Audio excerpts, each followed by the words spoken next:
Hello, I'm Lucas. I'm just a guy. I've got education in agricultural business. I've got a bachelor's of science in agricultural business, and I've got a training in emergency medicine. It's my job. I'm a paramedic, and I'm pretty fascinated by the world around me, and things are pretty crazy right now. So I'm going to try to explain what the frick is going on. Right now, I'm about to do some hill sprints, get my workout in, and then I'm going to pull out a whiteboard later, go over it. But right now, I'm here at the Pedernales River. People locally call the Pedernales, even though that's not where the R goes. And as you can see, it's nice and full. It's beautiful. It's great, right? A couple weeks ago, this was maybe about half this width.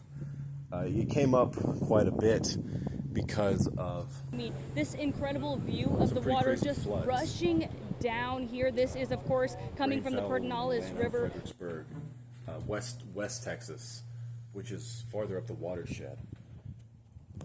Massive rainfall.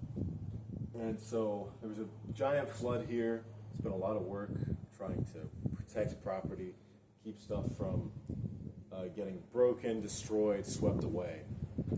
And over in Kerrville, lots of people lost their homes for a second big flood in 2 years. And then immediately after the flood, heat dome. No rain, hot, high vapor pressure, so all the moisture is getting sucked up. So you come down here in the canyon, there's water, it's beautiful. Can't swim yet because it's a really high sediment environment, and you'll get sick, essentially. There's a lot of bacteria, a lot of nutrients, and a lot of sediment, just stuff that got washed in.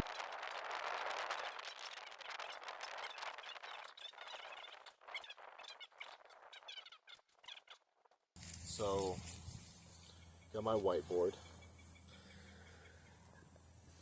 Now, I'm going to explain why hot, rain, hot, right? So, the short answer is all because of the jet stream. What you've got causing it is this right here. Right? And this is the important part, because this is why it's not going away. Right? I'm not saying it's not going away ever. It will come and go, as all weather does. But on a climate level, this is here to stay. This pattern of weather whiplash, if you've heard that before, this pattern of hot, then immense rain, and then hot again, right? Back and forth. Whiplash. In business, it's kind of like the bullwhip effect, and if you know anything about supply chains. So essentially, there are two major factors at play here causing this grand, large-scale pattern. And both of them have to do with climate change. So the first is something called Arctic amplification, which means that there's bugs all over me, that the poles warm more relative to the equator, right? Now, that's important because the jet stream, there's the subtropical jet, whoop, and there's the polar jet, whoop, at least in the northern hemisphere. And this is caused by hot air here, cold air here. Hot air means more energy, more pressure. Molecules moving faster, molecules moving slower. You know, in physics, things move from a high concentration to a low concentration. Think about it like that, high concentration to a low concentration. So the air moves from where it's hot and moving fast to where it's cold and moving slow because there's a pressure difference. It moves from a high pressure to a low pressure. Hot, high pressure, cold, low pressure. I may be butchering this a little bit. Again, if anybody knows more than me, please share. So it moves from the equator to the poles, but the Earth spins, right? So it's not going to go in a straight line. It tries to go in a straight line, but the Earth is spinning, so it gets caught, right? And it forms a wind that goes around the globe. Up here, polar vortex, aka the jet stream. Now, when you have Arctic amplification, poles warming more relative to the equator, that difference gets smaller, which means you have less force moving this wind, which means when it slows down, one of the things that happens when it slows down, when that pressure isn't as strong, pressure gradient isn't as strong, is you go from a zonal flow, which means basically flat, straight across, it's just going, it starts to meander, right? It's taking its time, it's on a walk, it's looking around, seeing the sights. Oh, look at that, I think I'll take a trip down to Georgia. Georgia in America, not Georgia in here. Oh, well, maybe I'll take a look up here. What's in Iceland? What's in Norway? Iceland. Right? It meanders. The second part is this. This is the cold blob, the Atlantic cold blob. It's cold water. The reason why it's cold feeds back into a lot of other things, like this current, ocean current, but I'll erase part of it. So I realized I never explained why there's a cold blob. The cold blob is cold surface water on the Atlantic Ocean. And the reason why it's cold is because the ice sheets are melting. So the Greenland ice sheet is melting because it's warmer than it used to be. And that cold water is going into the Atlantic Ocean, and it takes time for everything to even out, right? For that energy to disperse into the lower areas. Plus, there's things like ocean stratification and all that. But anyway, there's just cold water sitting around it because ice is cold, and when it melts, it turns into cold water, and it goes down to the ocean. So that's why it's cold. For now, why it's important is that cold air does what? It sinks. Warm air rises, cold air sinks. You can think of it like that, or you can think of it, cold air is smaller, right? If it's cold, the molecules move less, so it's all closer together, right? They're cold, they want to get close and cuddle up. If it's hot, they need their space, and they're moving, right? So it's cold, the air compresses, right? Where does the air go from? The ground up to what? There's the stratosphere, then I don't know, the outermost layer of the atmosphere. It's all air, is all it is. So if it's shorter, then that means these troughs in the jet stream, right? When it goes from zonal flow to a wavy meandering flow, it gets ridges and troughs. The troughs center over this area. And what that means is that it just sits there. Usually the troughs, they're going to move. It's called a Rossby wave. Rossby waves, right? They form, it's pretty normal, and then they just move, right? So you get weather, it's a little warm, it's a little cooler and cloudy, but it's all, part of the cycle. It's a nice balanced system. It's what we're used to. It's nice, right? But what happens is it can get stuck. And when it gets stuck, there's your problem. That's when you get this. That's when you get this, right? That's when you get this. I'm gonna try to put some videos in here of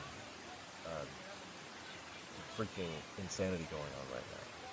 But basically the trough, it's like, this thing is like a magnet for troughs, right? So the trough gets stuck, and then there's a ridge over here, right? The ridge means there's more air up here. More air up here. But not up here, like this way, right? Because this is like this, that way, up there.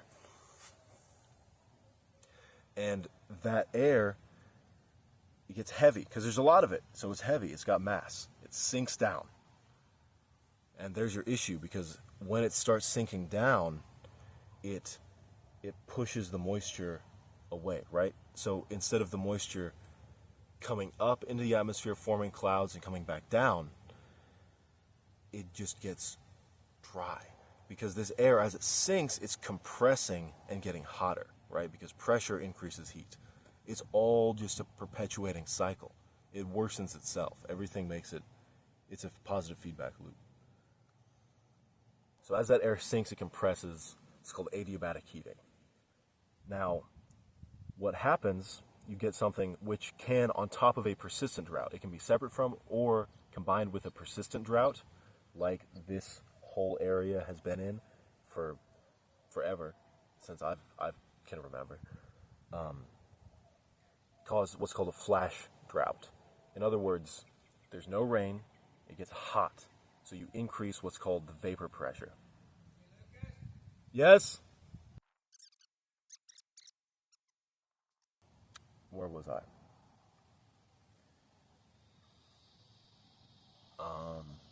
Right, adiabatic heating, vapor pressure. Vapor pressure is the air gets hotter, which means it's capable of holding more moisture, right? You've heard of relative humidity, heat index, all that kind of stuff. But basically, as the air holds more energy, it can hold more mass. What's the main thing, the main compound that can transition from on the ground to in the air? I mean, you've got your carbon dioxide, sure. You've got a bunch of stuff. You've got nitrogen through plant roots, all kinds of things. But the big one is water. That's the big one. So all that water gets sucked up out of the ground, right? We just had floods here, like I talked about. Right now, right, hard as a rock. It is dry, it is cracked. Back here, I've got my garden, so I've been getting that water. I've got a couple hoses. One's using wastewater, not human waste, but waste from with an ice maker. And so when the ice melts, it just drains. And instead of just draining and letting it go to waste, you just use it as drip irrigation. If it wasn't for that, this would all be dead. Same with the shade cloth, right? I saw this coming, I got the shade cloth. Europe, it's been like 4 heat waves in a row. And they've turned into heat domes, right? That's where the self-reinforcing cycle basically creates a lid. Like if you take a lid, if you're boiling or if you're cooking something, you take a lid, put it on top, and now it's cooking from the top and the bottom, right? So it's heating up from both sides, and there's nowhere for the heat to go. So it just gets, bye, hello, bye. Oh, he needs to put on his jacket. Whatever. I just don't want to scrape him off the road one day.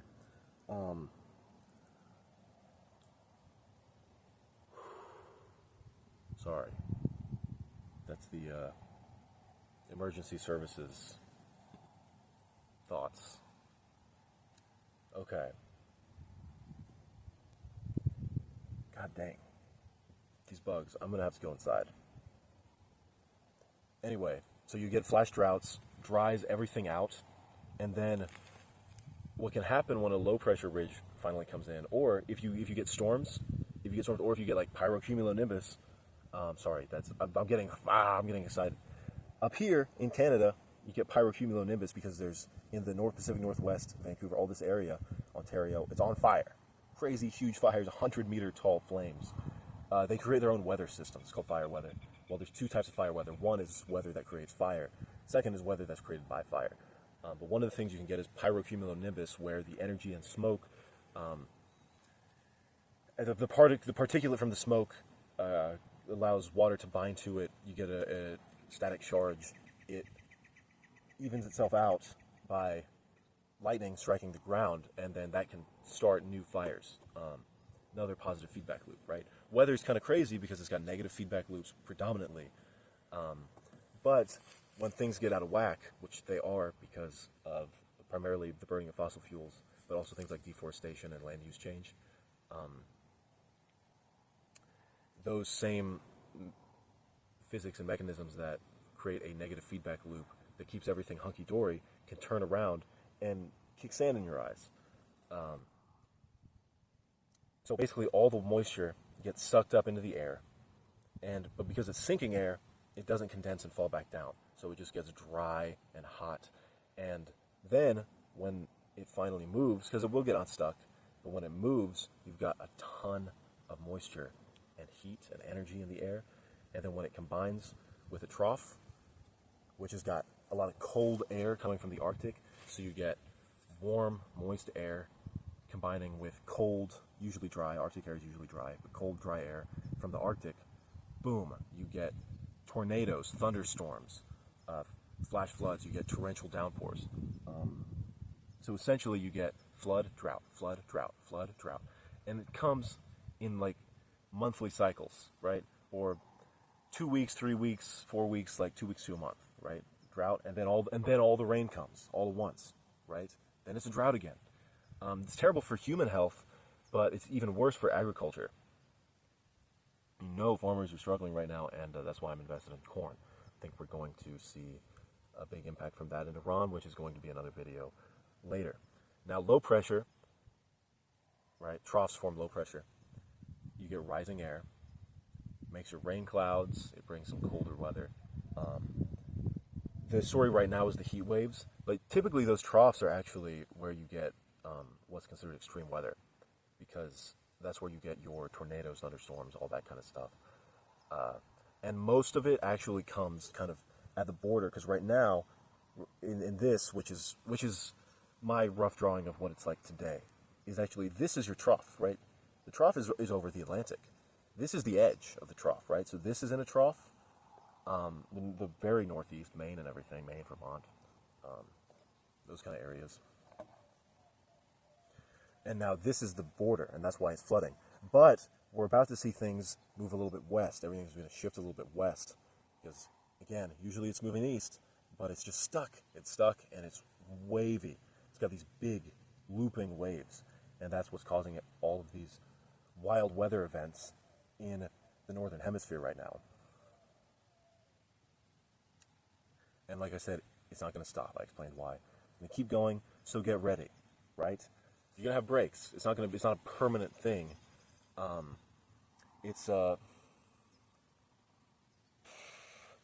don't know. It's like a mental illness. If you ever had depression, if you ever had something like that, you've got days that are better and worse, but it doesn't go away. The pattern is there, but the symptoms wax and wane, right? So that's all for now. That's what's going on with the weather right now. Here, I'm gonna open up a new pack. Just got these. Just got this board too, all this stuff. Freaking bugs, they're in my eyeball. What we're gonna talk about next, a little sneak peek for the next video. It's gonna be a little pattern. Oh, no biggie, just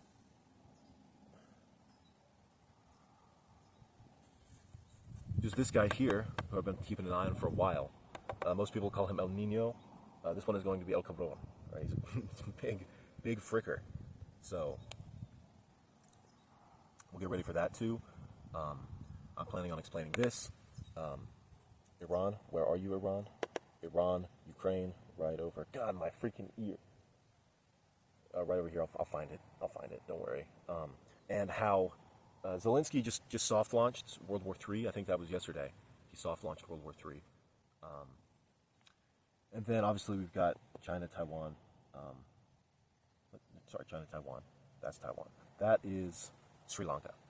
I'm not great with geography, honestly, but just I think I covered it. So just get ready, because it's not going to stop. Anyway, questions, comments, concerns. Please note any corrections, because I'm not a meteorologist, okay? I'm a paramedic.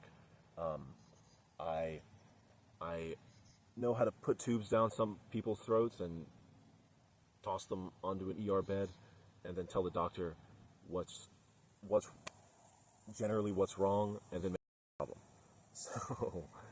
So yeah, if I miss something, if you want to add some nuance of your own, let me know. But that's that. And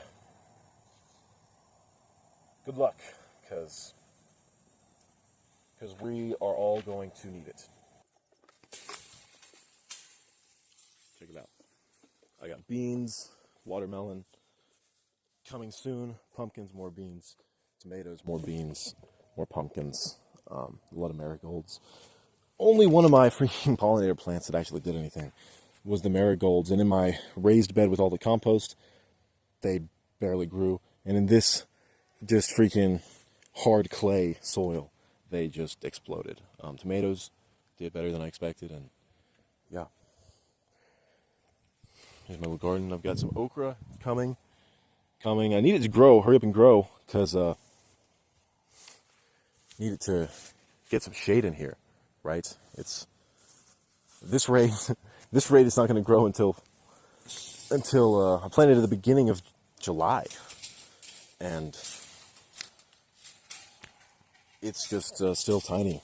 So this rate, it's not going to get tall enough to give any shade until we don't need the shade anymore. I've got a couple sweet potatoes in there too. That one not doing so well. Popped a couple in the ground today with my wonderful girlfriend. And yeah, there's some up here, some back there. Anyway, thanks for listening if you listened for that long.